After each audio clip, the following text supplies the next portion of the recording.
हमने एक बात अपने माता पिता, अपने बड़ों से, अपने बुजुर्गों से सुनी ही होगी कि संगति का प्रभाव मनुष्य पर पड़ता ही है। यदि वर्षा की एक बूंद सीप के मुख में जाए तो वो मोती बन जाती है, और यदि वही वर्षा की एक बूंद सर्प के मुख में जाए तो विष। तो क्या यही सत्य है? नहीं। आपने कभी चंदन के वृक्ष को देखा है? उस पर सर्प विचरण करते हैं, विषधर उससे लिपटे रहते हैं, परंतु फिर भी चंदन का वृक्ष विषैला नहीं होता। वो तब भी सुगंध देता है और पवित्र माना जाता है। तो इसका रहस्य क्या है कि वर्षा की बूंद पर संगति का प्रभाव पड़ता है और चंदन के वृक्ष पर नहीं? इसका रहस्य है आत्मबल। वर्षा की बूंद वातावरण के अनुसार स्वयं को बदल लेती है, इसीलिए उसकी संगति ही उसका प्रारब्ध बन जाती है। परंतु चंदन का वृक्ष अपना व्यक्तित्व, अपना गुण नहीं खोता। इसीलिए यदि आप में आत्मबल हो, आपका मन दृढ़ हो, तो बुरी से बुरी कुसंगति भी आपका कुछ नहीं बिगाड़ सकती। मैं महाराज धृतराष्ट्र का ज्येष्ठ पुत्र दुर्योधन आपको आपके कर्तव्य से मुक्त करता हूं।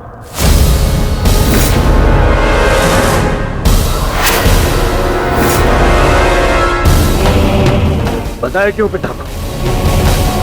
क्योंकि आपसे कहीं अधिक विश्वास मुझे मेरे मित्र कर्ण पर है, उसकी प्रबलता पर है। क्योंकि आपका हृदय तो सदैव पांडवों के हित में ही सोचता आया है।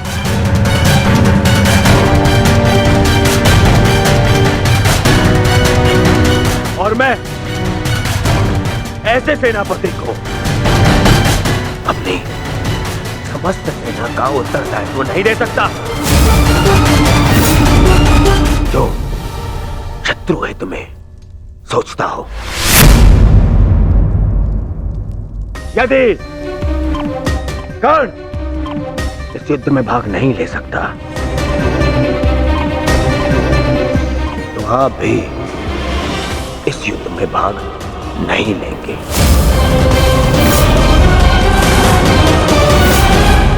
यदि तुम्हारा यह निर्णय है दुर्योधन, तो यही सही। मैं स्वयं को इस युद्ध से विरक्त घोषित करता हूं।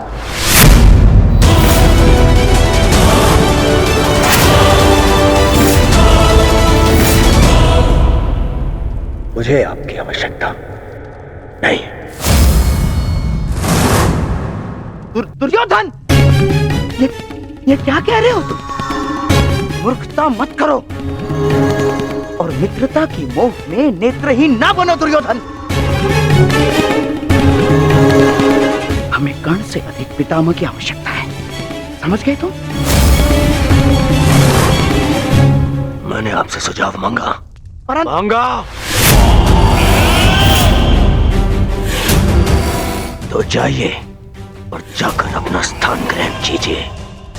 मुझे याद है कि मैं क्या कर रहा हूं। जाइए।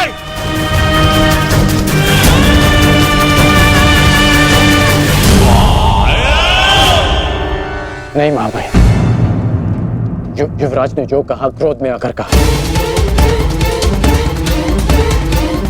मैं इस विषय में उनसे बात करूंगा, सब ठीक हो जाएगा महामहिम।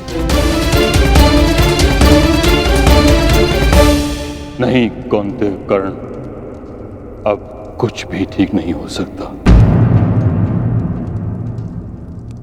मेरी बात सुनिए महामहिम।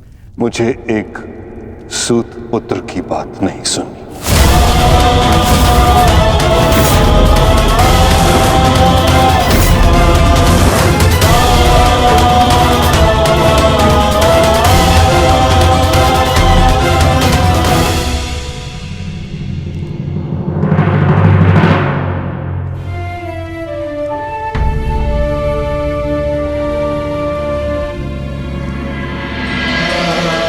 कुरुक्षेत्र में तुम्हारे विरुद्ध खड़ा प्रत्येक योद्धा तुम्हारा शत्रु है पार्थ, जिसका तुम्हें वध करना है।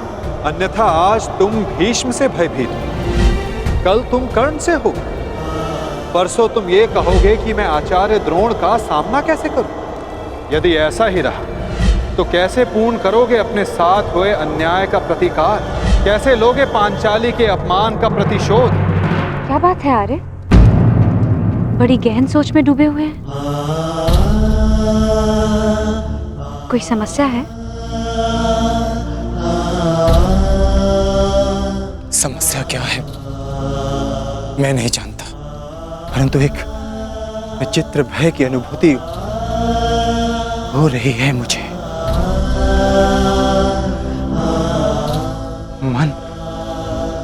मन बड़ी दुविधा में है। कैसा भय और कैसी अनुभूति?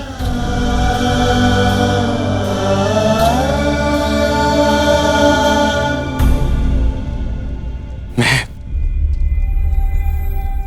और मेरा मन इस दुविधा में है कि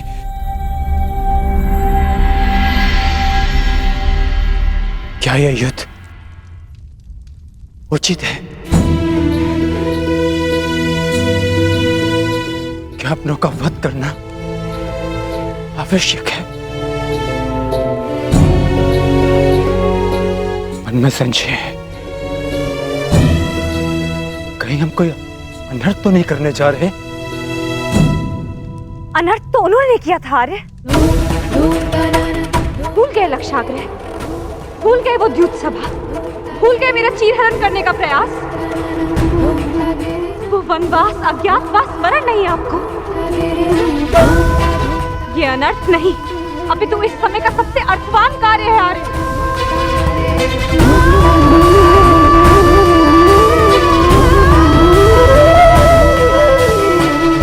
ये धर्म युद्ध है, उनके विरुद्ध जिन्होंने अधर्म किया और उनके विरुद्ध जो मौन रहकर इस अधर्म के साक्षी बने। ये एक प्रयास है आर्य, आने वाली पीढ़ियों के समक्ष एक उदाहरण प्रस्तुत करने का कि जो अधर्म करता है और जो चुप रहकर उसे होते हुए देखता है, वो दोनों ही नाश के भागी हैं।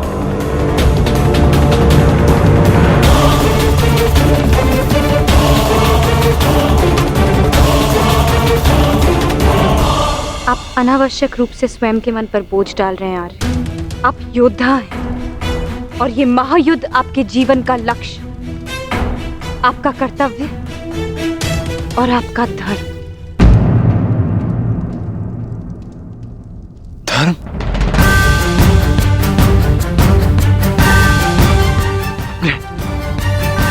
अपने पितामह पर शस्त्र उठाना कैसा धर्म है? गुरु का वध करना कैसा कर्तव्य? विराट युद्ध में जब यही लोग आपके विरुद्ध धनुष बाण ताने खड़े थे, तो क्या ये उनका कर्तव्य था? प्रतिज्ञा से बंधे होने का बहाना बनाकर अपनी कुलवधू की लाज लुटते हुए देखना, क्या ये उनका धर्म था? और ये मत भूलिए आर्य, आचार्य द्रोण ने अपना प्रतिशोध पूरा करने के लिए पिताश्री के विरुद्ध आप सबको युद्ध में झोंक दिया था। अब तो अधर्म का प्रतिकार ले रहे हैं।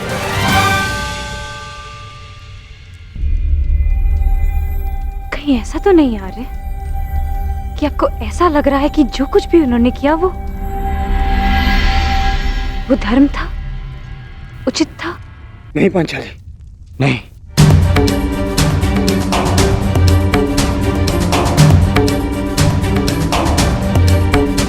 जो उन्होंने किया वो सर्वथा अनुचित था, परंतु मन में दुविधा यह है कि जो हम करने जा रहे हैं वो उचित है। यदि हम भी उनकी ही भाषा में उन्हें उत्तर देंगे तो फिर हममें और उनमें क्या अंतर रह जाएगा?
थके हैं आज,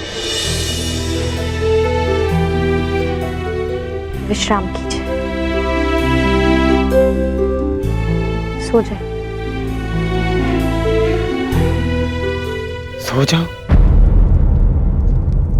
कैसे सो जाऊं पांचाली, जबकि मुझे ज्ञात है कि कल प्रातः मुझे वाहन संधान करने हैं जो मेरे परिजनों को मृत्यु की नींद सुला देंगे।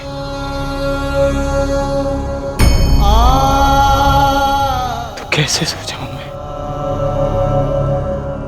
कैसे?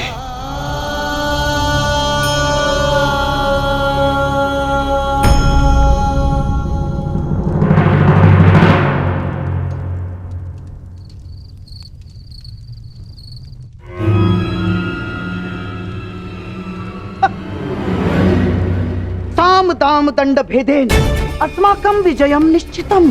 साम दाम दंड भेदेन अस्माकं विजयम निश्चितम। कहाँ है? कैसे होगा? अपनी मित्रता के भावावेश में बहकर तुम बहुत बड़ी भूल कर रहे हो दुर्योधन, बहुत बड़ी भूल। वो अंगराज अब वो कर्ण नहीं रहा जिसे अस्त्र बनाकर तुम पांडवों पर प्रयोग करना चाहते थे ना, जिसकी सारी शक्ति उसके कवच और कुंडल में थी, जो अब नहीं है, जिसके जाते ही कर्ण केवल और केवल मात्र एक साधारण योद्धा और एक साधारण धनुर्धारी रह गया है दुर्योधन। और ऐसे व्यक्ति को तुम प्रधान सेनापति बनाना चाहते हो? है? कौरवों की वास्तविक शक्ति इच्छा मृत्यु के वरदानधारी महामहिम भीष्म है, ना कि वो कवचहीन सूत पुत्र कर्ण। मैं जानता हूं कि तुम्हें बहुत बुरा लगता है, जानता हूं मैं। परंतु एक बार अपने मन से पूछो एक बार, उत्तर यही मिलेगा कि वो सुपुत्र कर्ण कुंती और उसके पुत्रों के लिए कोमल भाव रखता है, कोमल भाव। स्मरण करो कि किस प्रकार उसने हमारी हर चाल में बाधा डालने का प्रयास किया है दुर्योधन। चाहे वो द्युत सभा हो या विराट युद्ध, हाँ, या फिर तुम्हारे जीजा श्री जयद्रथ का अपमान है।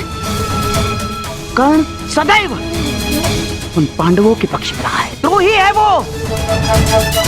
अपने मन को टटोलो दुर्योधन, उत्तर मिल जाएगा तुम्हें। विश्वासघाती है तुम्हारा मित्र कर्ण, विश्वासघाती।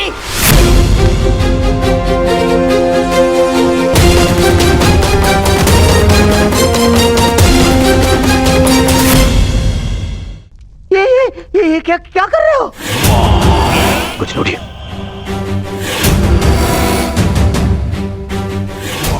मैंने अपने मन को टटोल कर देखा तो स्वर से ये आया कि मेरा मित्र कर्ण पूर्ण रूप निष्ठावान है। एक और स्वर मन से निकला कि यदि मेरे मित्र कर्ण के ऊपर कोई भी उंगली उठाए तो उसे तोड़ देना।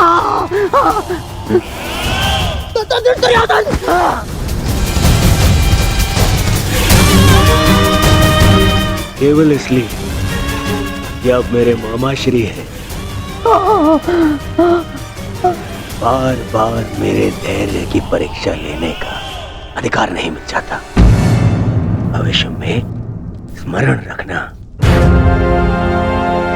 जब मैंने अपने संबंधियों को क्षमा नहीं किया, उन्हें 5 गांव ना देकर इस महायुद्ध का आह्वान कर दिया, तो आपका नाश करने में मुझे एक क्षण भी नहीं लगेगा।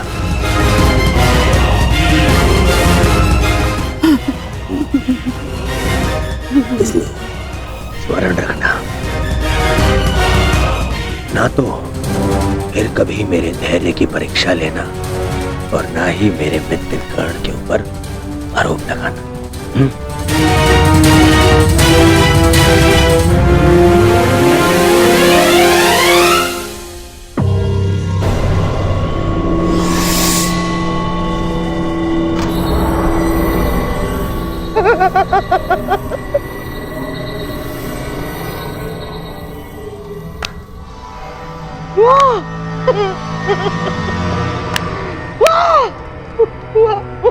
वाह!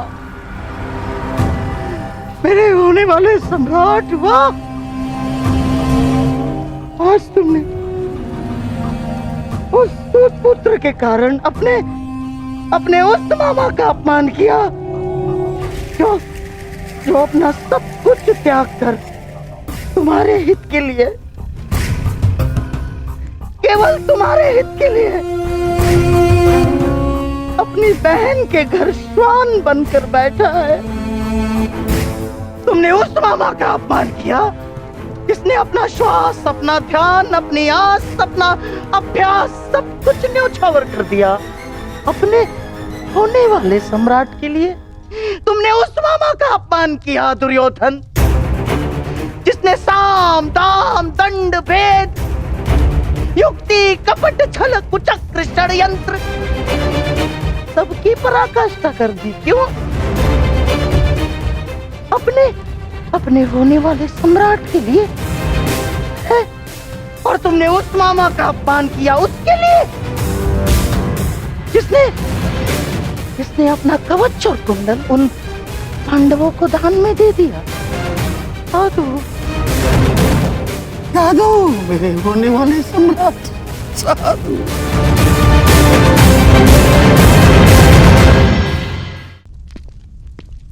नहीं पिताश्री, मुझे महामहिम का निर्णय स्वीकार नहीं है। मुझे तो युवराज दुर्योधन का संदेह उचित प्रतीत होता है। हाँ, अवश्य महामहिम उन पांडवों की सुरक्षा चाहते हैं और वो जानते हैं कि जब तक आप युद्ध में उपस्थित रहेंगे तब तक पांडव सुरक्षित नहीं है।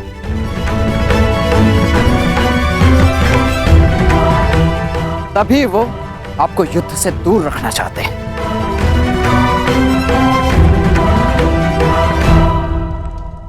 जानता हूं मैं ये बात।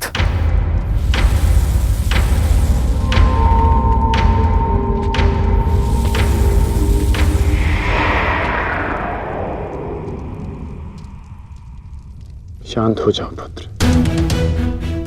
कैसे शांत हो जाऊं पिताश्री? इस समय कौरवों को सबसे अधिक आवश्यकता आपकी है, ना कि महामहिम की। ये एक योद्धा नहीं, एक पुत्र बोल रहा है। युद्ध में योद्धा के बल से अधिक अनुभव का बल काम आता है। गंगापुत्र भीष्म को ऐसे ही महामहिम नहीं कहा जाता।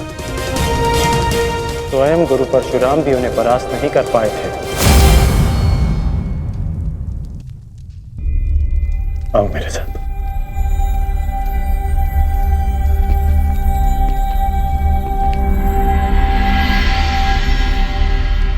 जब तुम भीतर आए थे तो बाहर कौन था?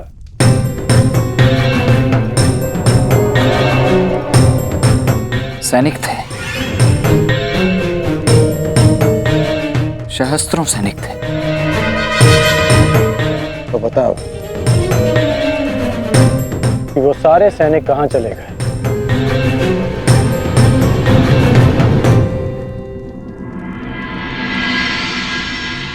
हस्तिनापुर में चारों ओर यह सूचना फैल रही है कि महामहिम कौरव सेना का नेतृत्व नहीं करेंगे। सारे सैनिक अपने अपने सेना नायकों के पास इस बात की पुष्टि करने के लिए गए हैं।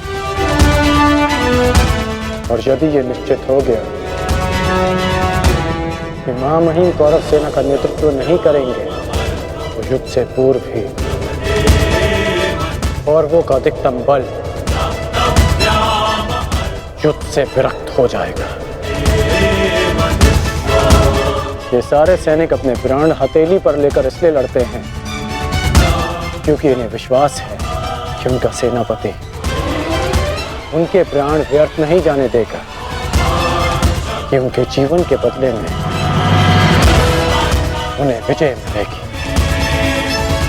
इसलिए पुत्र, दुर्योधन को मेरे बदले मां महीम को चुनना चाहिए, क्योंकि मां महीम के पास सेना का विश्वास है। तो अब आप क्या करेंगे पिताश्री? एक योद्धा होने के नाते अपने से महान योद्धा का सम्मान और वो कार्य जो मेरे मित्र के हित में होगा।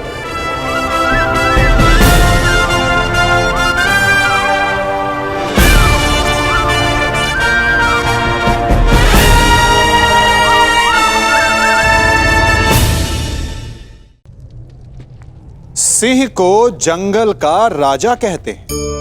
सभी पशु पक्षी उसका बल मानते हैं, उससे भयभीत रहते हैं।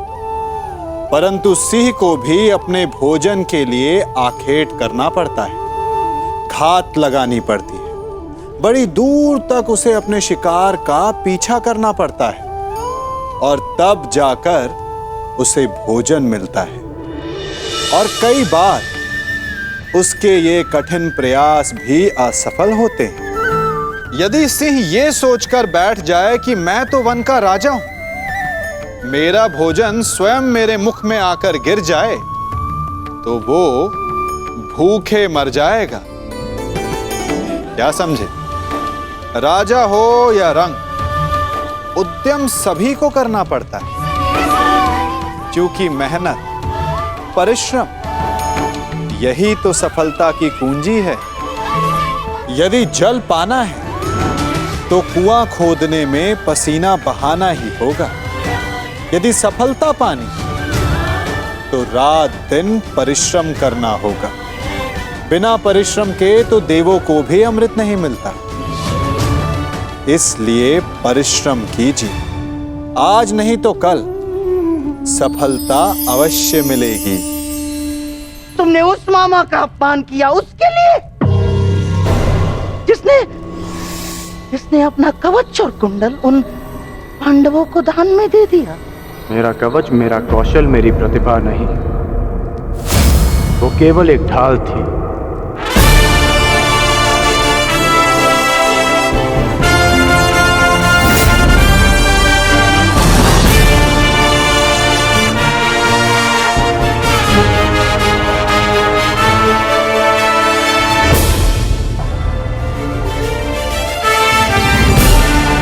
वो दुर्योधन की ढाल मैं हूं, मेरी मित्रता है,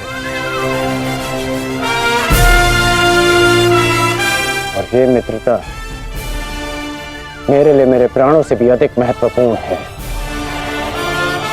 मैंने सदैव अपने मित्र के प्रति अपनी निष्ठा सिद्ध की है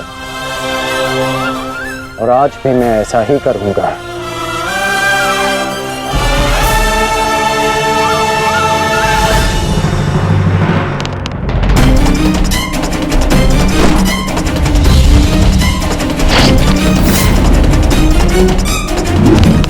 कुरुक्षेत्र में तुम्हारे विरुद्ध खड़ा प्रत्येक योद्धा तुम्हारा शत्रु है पार्थ, जिसका तुम्हें वध करना है।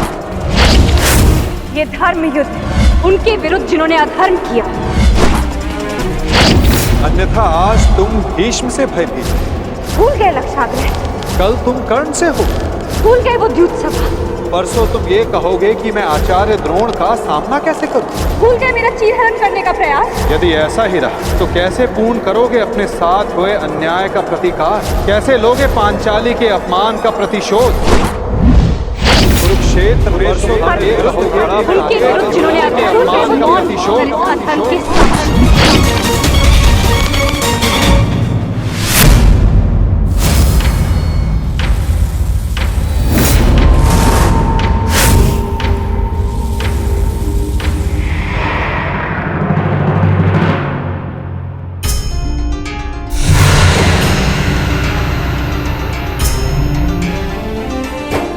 पुत्र का धर्म होता है बढ़ती आयु में अपने पितामह को संभालना। मैं युद्ध क्षेत्र में मैं कैसे गिरा सकता हूं? जिन्होंने मुझे धनुष उठाना सिखाया, जिनके कारण आज मैं सर्वश्रेष्ठ धनुर्धर हूं, उन गुरु द्रोण पर बाण संधान कैसे कर सकता हूं मैं? जीवन में पहली बार आज मेरे हाथ कांप रहे हैं, अर्थात ये सब ठीक नहीं, ये सब ठीक नहीं।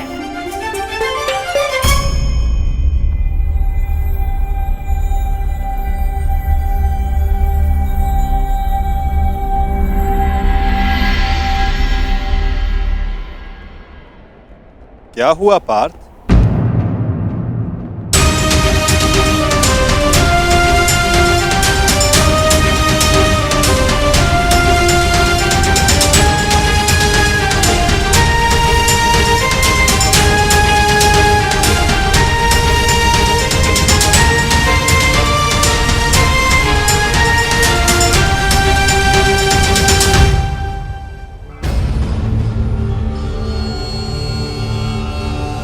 जो अपने दृढ़ संकल्प और अचूक लक्ष्य भेदन के लिए जाना जाता है, जो केवल शब्द सुनकर उसका लक्ष्य भेद कर सकता है, आज वही अर्जुन विचलित है या उसके बाण विचलित है?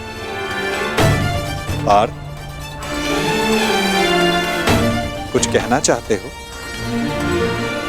यदि तुम्हारे मन में कोई संदेह, कोई संकोच है, तो उसे अपने सखा से बांट सकते हो। नहीं माधव, ऐसा कुछ नहीं है। आज कुछ अधिक ही थक गया हूं मैं, कदाचित इसीलिए। बड़ी विचित्र बात है, जो अर्जुन इतने वर्षों की कठिन तपस्या में नहीं थका, जो 12 साल के वनवास में और 1 साल के अज्ञातवास में नहीं थका, वो आज केवल एक दिन में थक गया।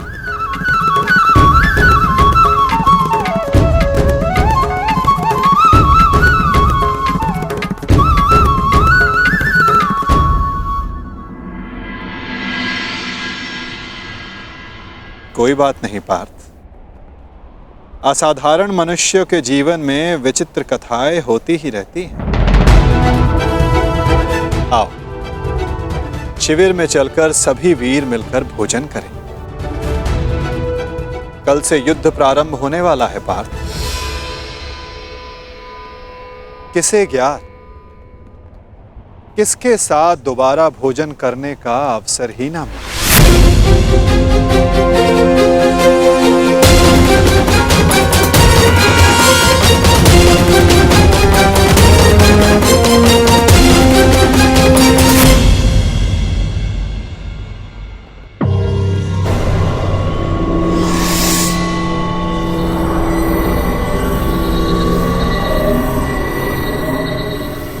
हम सबको यहाँ पे क्यों बुलाया गया है मामा श्री?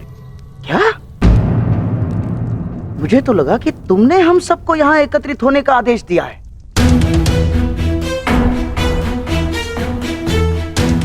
कल आरंभ हो रहे युद्ध के निर्देश देने के लिए। मैंने आप सबको यहाँ बुलाया है।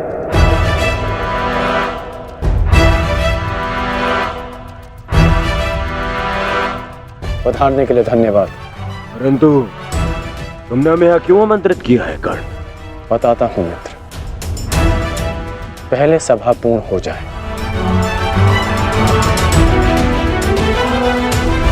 अभी एक योद्धा का आना शेष है।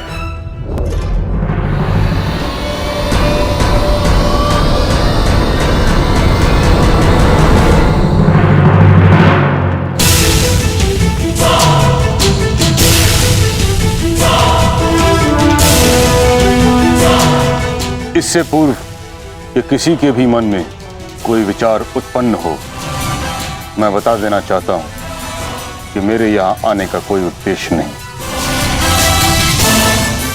मैं यहां केवल अंगराज के आग्रह पर उपस्थित हुआ हूं।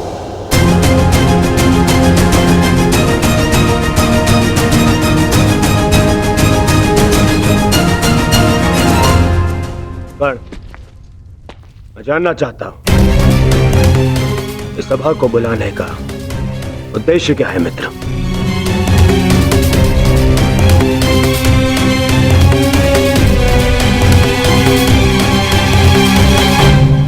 उद्देश्य है युद्ध में विजय।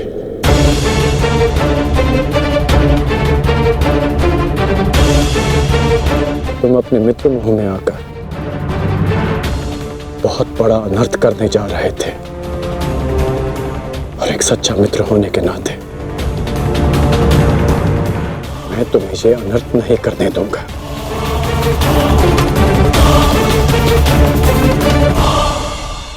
मैं राधेकरण आप सबके समक्ष एक प्रस्ताव रखता हूं कि गंगा पुत्र महामहिम भीष्म को फिर से कौरव सेना का सेनापति नियुक्त किया जाए।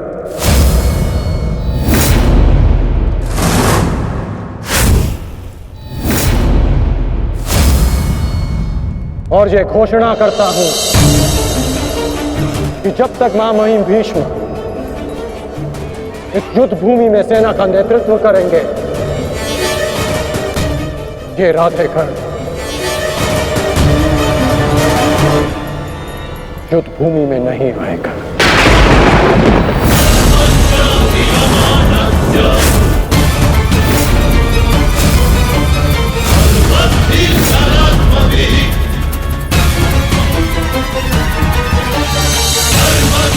ये तुम क्या कह रहे हो मित्र? मुझे इस युद्ध में तुम्हारी अपने मित्र की ही सबसे अधिक आवश्यकता है। महामहिम से भी अधिक? नहीं मित्र, तुम भूल कर रहे हो। मैं कवच खोया योद्धा हूं, और महामहिम हस्तिनापुर के कवच हैं। तुम्हें मुझसे अधिक आवश्यकता उनकी है।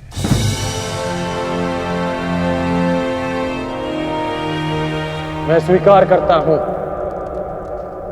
कि कौरव सेना का नेतृत्व करने में महामहिम से अधिक सक्षम कोई नहीं।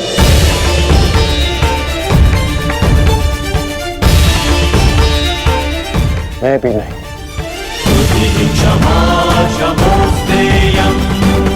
मुझमें योग्यता है, परंतु महामहिम अपने विवेक, धर्म और शौर्य के लिए जाने जाते हैं, और इनके विवेक का मैं भी सम्मान करता हूं। यदि महामहिम मुझे युद्ध से दूर रखना चाहते हैं, तो अवश्य इसके पीछे कोई महत्वपूर्ण कारण होगा जिसमें सबका हित होगा।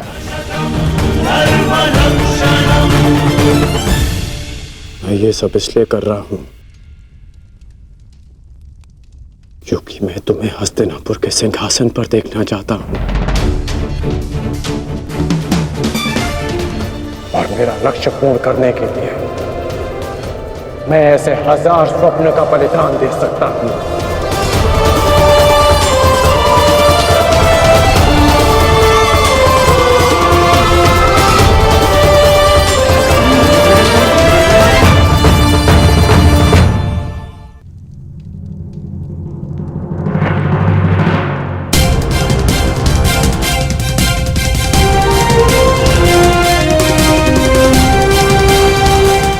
आपके बिना कौरवों की विजय संभव नहीं। अपना पद स्वीकार करें।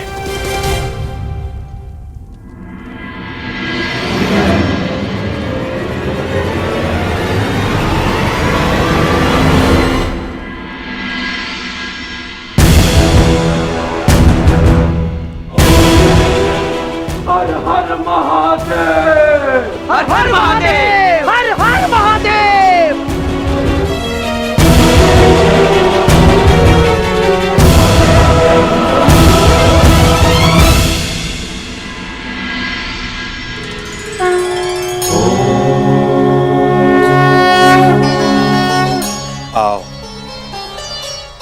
हम साथ मिलकर ये अमृत तुल्य भोजन ग्रहण करें, हमें शक्ति मिले, हमारा तेज एक होके बढ़े।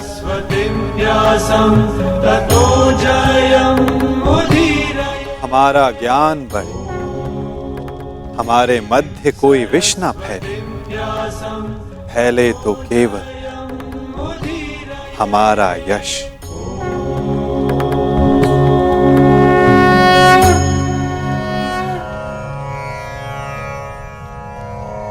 ओम सहना भवतु। ओम सहना भवतु सहनो भुनक्तु सह वीर्यं करवावहे सह वीर्यं करवावहे तेजस्विनाय धीमस्तु तेजस्विनाय धीमस्तु मा विद्विषावहि मा विद्विषावहे। ओम शांति शांति शांति।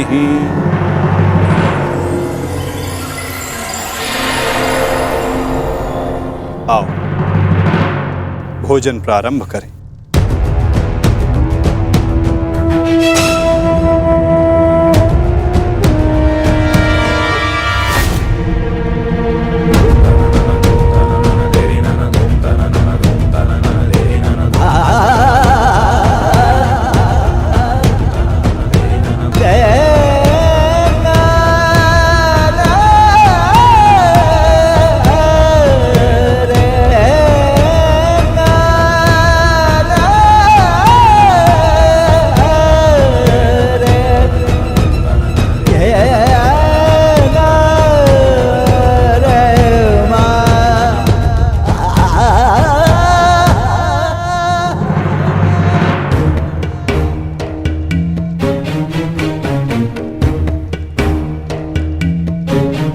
पिताश्री, रात्रि गहरी हो चुकी है, आपको विश्राम कर लेना चाहिए।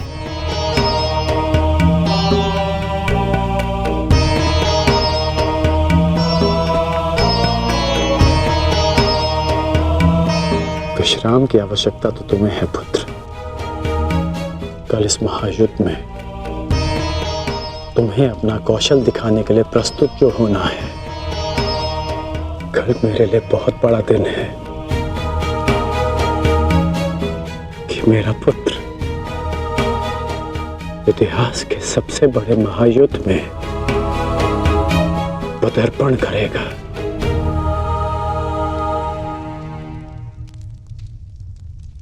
मुझे गर्व है तुम पर।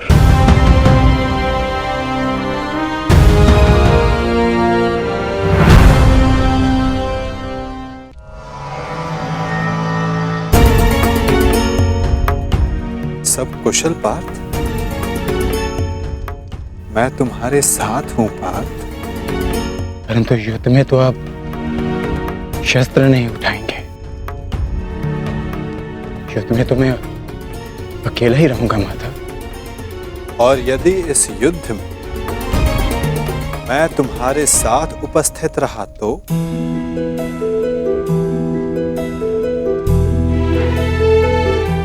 मुझसे अधिक भाग्यवान इस संसार में और कोई नहीं होगा। परंतु मैं जानता हूं मेरी ये कामना अधूरी रह जाएगी। यदि कामना पूर्ण बल से की जाए तो वो अवश्य पूर्ण होती है पार्थ। और यदि प्रार्थना में समर्पण तो वो स्वीकार होती है।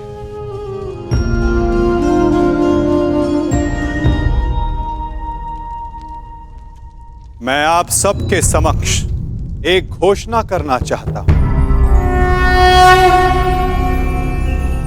मैंने प्रण लिया है कि इस युद्ध में शस्त्र नहीं उठाऊंगा, परंतु बिना शस्त्र उठाए भी मैं इस युद्ध में सहायक रहूंगा। मैं वासुदेव कृष्ण ये घोषणा करता हूं कि इस महायुद्ध में मैं उस योद्धा का मार्गदर्शन करूंगा जिसे इस युद्ध की दिशा निर्धारित करनी है। ये युद्ध एक यात्रा है और इस युद्ध की यात्रा में मैं अर्जुन का सहयात्री बनूंगा। मेरे हाथ इस युद्ध में अस्त्र भले ही ना थामे, परंतु अर्जुन के रथ के अश्वों की रास से अवश्य थामेंगे। मैं इस महायुद्ध महारथी अर्जुन के सारथी की भूमिका निभाऊंगा।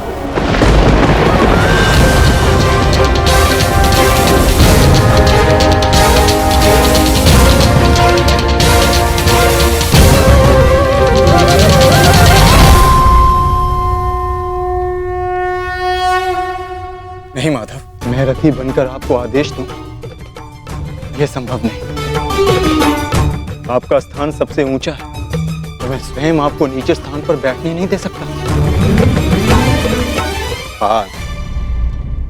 कौन ऊंचे स्थान पर बैठा है और कौन नीचे स्थान पर, ये तो देखने वाले के दृष्टिकोण पर निर्भर करता है। तुमने कहा कि मैं सबसे योग्य हूं, और जो सबसे योग्य होता है उसका धर्म होता है कि वो अपने से छोटों का मार्गदर्शन करे, और मैं इस युद्ध में यही करूंगा। मैं इस युद्ध में तुम्हारा सारथी इसलिए बनूंगा, यदि तुम अपने लक्ष्य के मार्ग से भटक जाओ तो पुनः तुम्हें तुम्हारे लक्ष्य के मार्ग पर ला सकूं।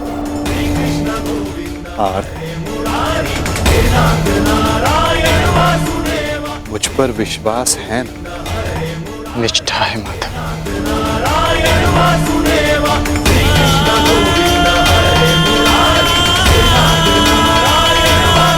आज मैं धन्य हो गया, जिसके सारथी आप हैं, वो मार्ग कभी भटक ही नहीं सकता।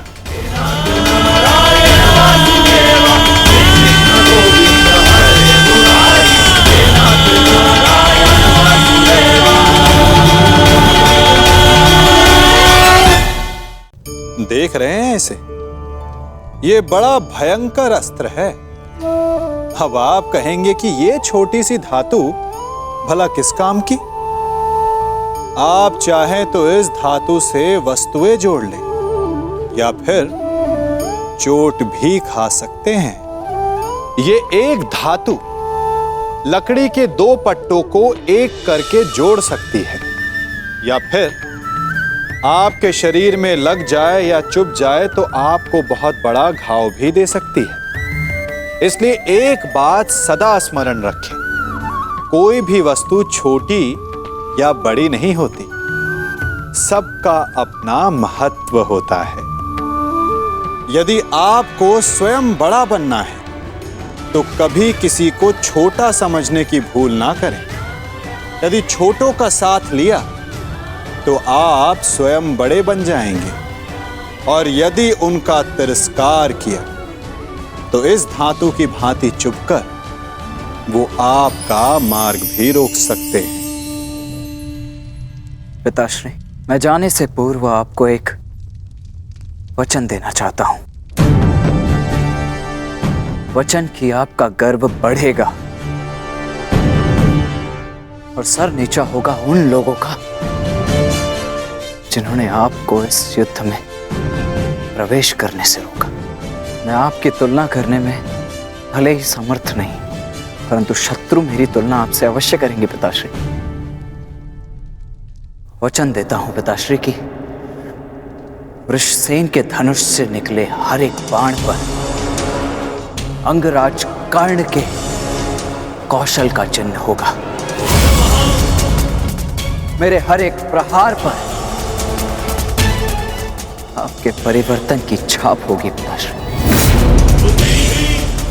आपका कवच भले ही शत्रुओं ने आपसे छीन लिया हो पिताश्री, परंतु मैं शत्रुओं के एक एक वार पर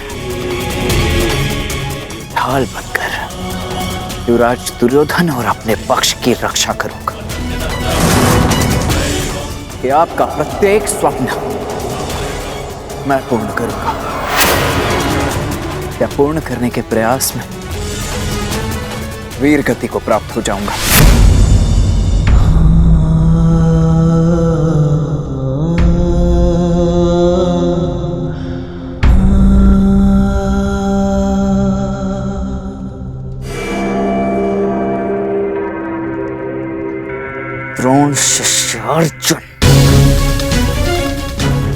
शिष्य अर्जुन के मन में मैं ये प्रश्न उत्पन्न कर दूंगा पिताश्री की, यदि अंगराज कर्ण का अंश उन पर इतना भारी पड़ रहा है तो तब क्या होगा जब स्वयं अंगराज कर्ण से उनका सामना होगा।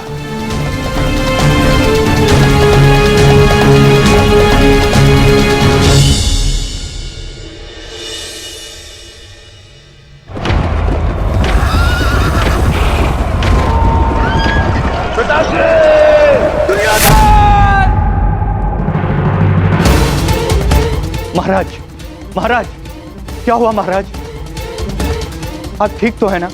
क्या आपने कोई दुस्वप्न देखा है? क्योंकि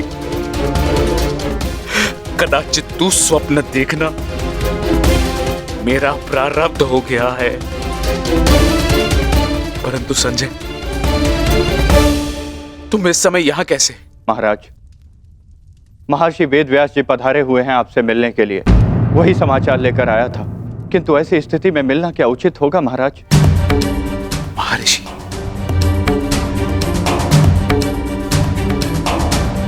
अवश्य ही कुछ उचित सोचा होगा, तभी पधारे हैं। उन्हें सादर अंदर ले आओ संजय। जैसी आज्ञा महाराज।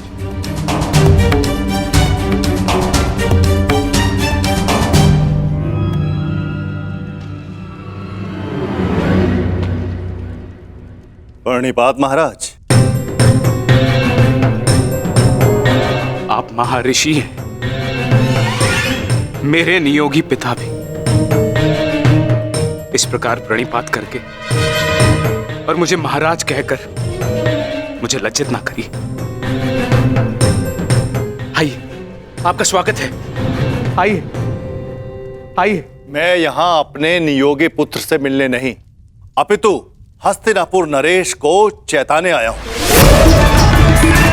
ये बताने आया हूं कि यह समय सोने का नहीं, अपितु जागने का है। इस महायुद्ध को रोकने का है। यह इस महायुद्ध से पूर्व की अंतिम रात्रि है। इस महायुद्ध को रोकने का प्रयत्न कीजिए महाराज। यदि एक बार ये युद्ध आरंभ हो गया तो इस अनर्थ को रोकना असंभव हो जाएगा।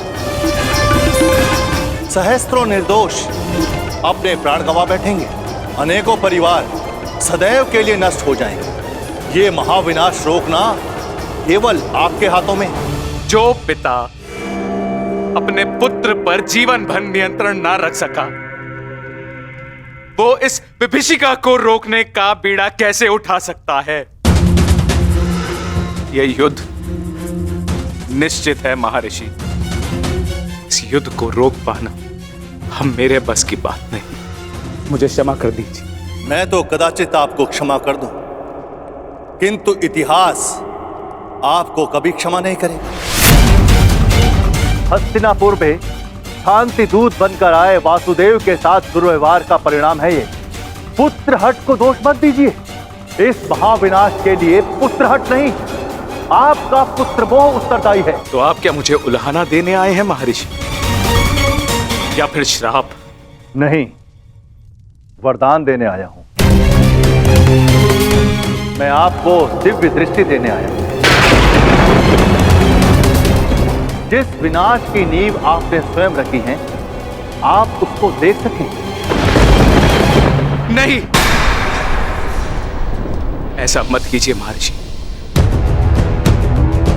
ये वरदान नहीं है, ये श्राप है।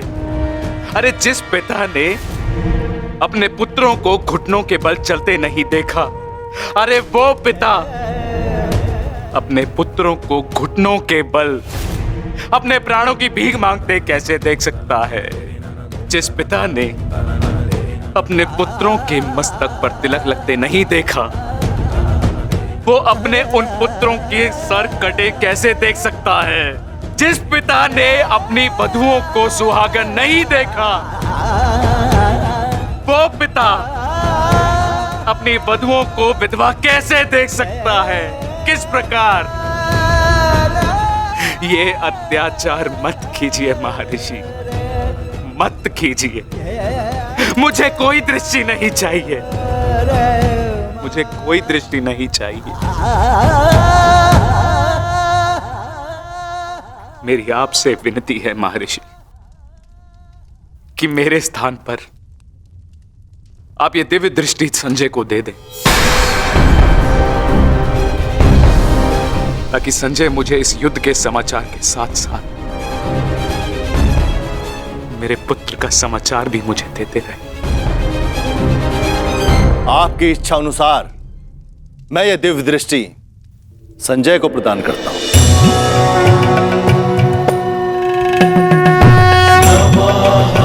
पुराणकाराय व्यासाय जयकारिणे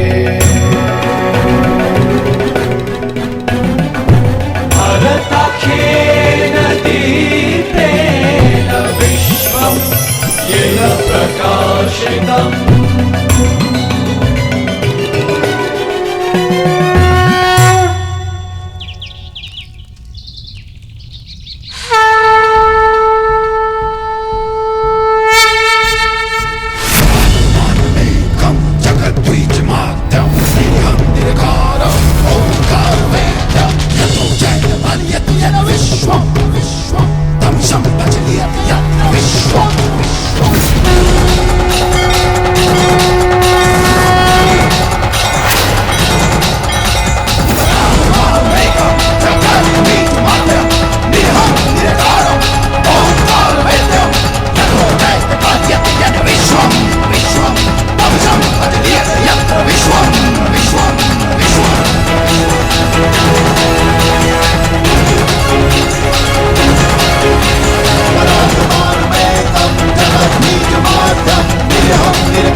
अपना सर्वश्रेष्ठ प्रदर्शन करना पुत्रों।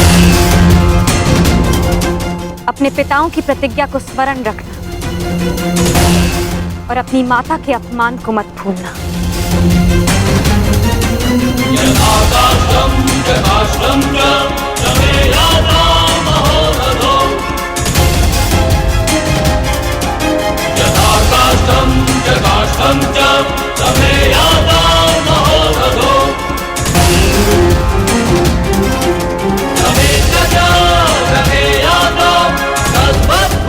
विजय हमारी होगी। हर हर महादेव, हर हर महादेव, हर हर महादेव।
हर हर महादेव, हर हर महादेव, हर हर महादेव,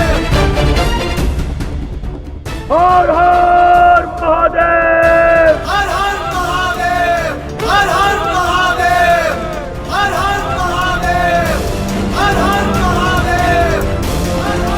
महादेव। स्मरण रहे पुत्र, अब इस युद्ध भूमि में तुम्हारे विरोध में जो भी हो उससे तुम्हारा कोई संबंध नहीं। तुम्हारा संबंध केवल तुम्हारे कर्तव्य और तुम्हारे लक्ष्य से है। यदि मेरे स्थान पर आप होते तो क्या आपके लिए ये स्वीकार कर लेना इतना ही सरल होता पिताश्री? सत्य कहूं तो सरल नहीं होता, विशेषकर तब जब मुझे ज्ञात हो गया है कि पांडवों से मेरा रक्त संबंध है, किंतु पुत्र, मैंने सदैव एक बात को माना है कि आपको आपके वचन पर अडिग रहना चाहिए। तुमने युद्ध चुना है, परंतु युद्ध क्या परिणाम चुनेगा ये उसका अधिकार है। तुम्हारा अधिकार केवल अपने कर्म और अपने कर्तव्य पर है। इस युद्ध में अपना सर्वश्रेष्ठ प्रयास करना।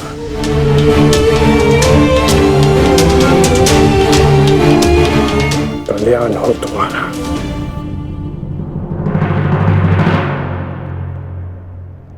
हर हर महादेव! हर हर महादेव! हर हर महादेव!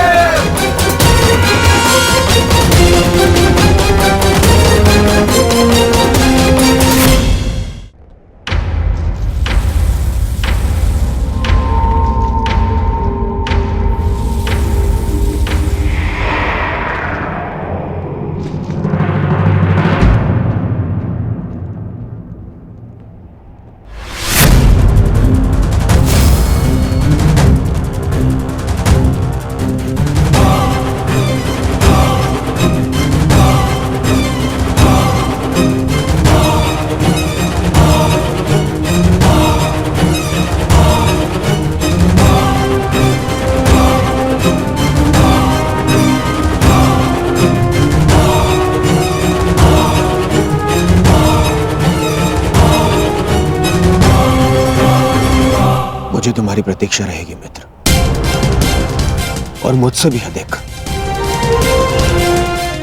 इस भूमि को तुम्हारी प्रतीक्षा रहेगी कि कब अंगराज जैसा वीर अपने चरण रखकर इसे महान बनाए।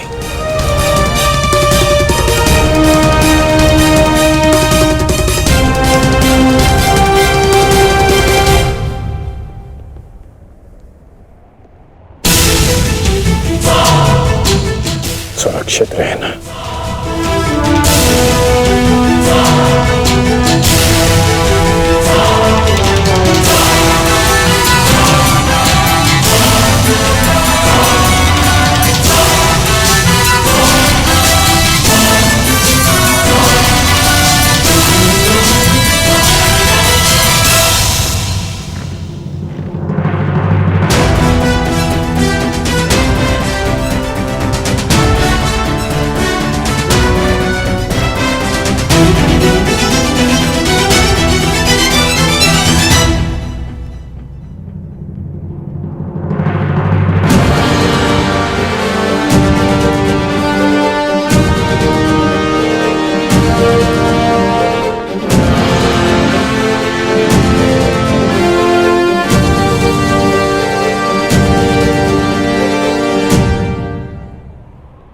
प्रणिपात माता।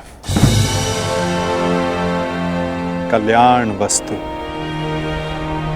आओ पार्थ, रथ पर आरूढ़ हो जाओ।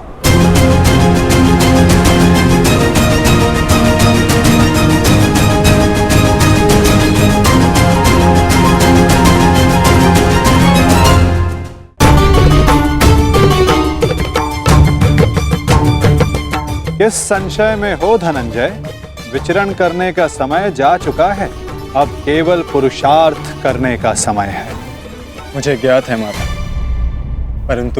किंतु परंतु मोल भाव, ये लक्षण व्यापारियों के होते हैं पार्थ। धर्म युद्ध के योद्धाओं के लिए ये शब्द निरर्थक हैं।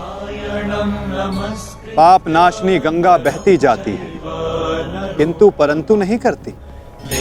अंधकार नाशक सूर्य किंतु परंतु नहीं करता।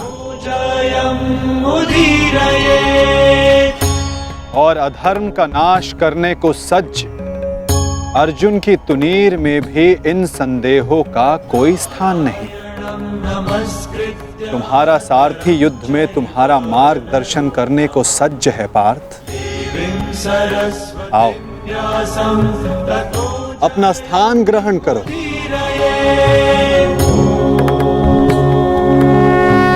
कुरुक्षेत्र की युद्ध भूमि तुम्हें पुकार रही है पार्थ। मुझ पर विश्वास रखो। आपसे अधिक विश्वास तो मुझे स्वयं पर भी नहीं है माधव। और मेरे लिए महत्वपूर्ण ये है कि तुम स्वयं पर विश्वास रखो।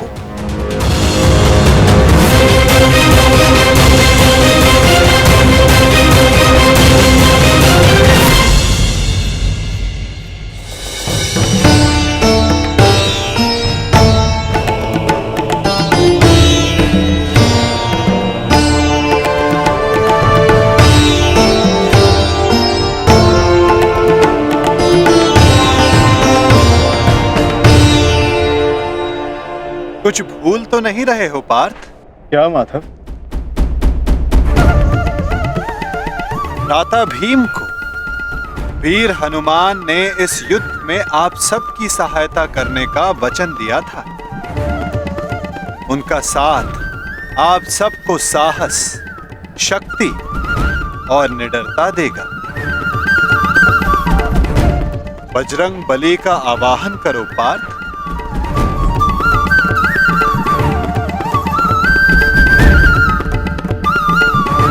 मैं कुंती पुत्र अर्जुन, पवन पुत्र, ज्येष्ठ भ्राताश्री महाबली हनुमान का आवाहन करता हूँ।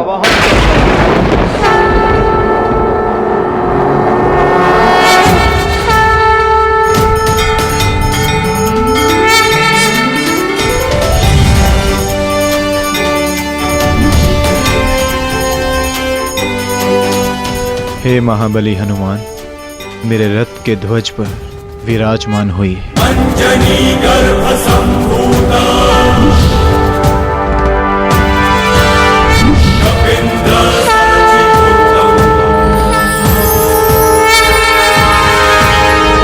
अंजनी गर्भ संभूता कपिंद्र सचितोतम राम प्रिय नमस्तुभ्यं हनुमान। बजरंग बली पधार गए।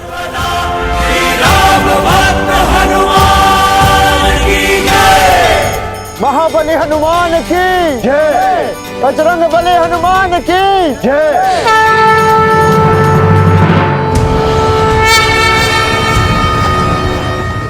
युद्ध का पहला दिन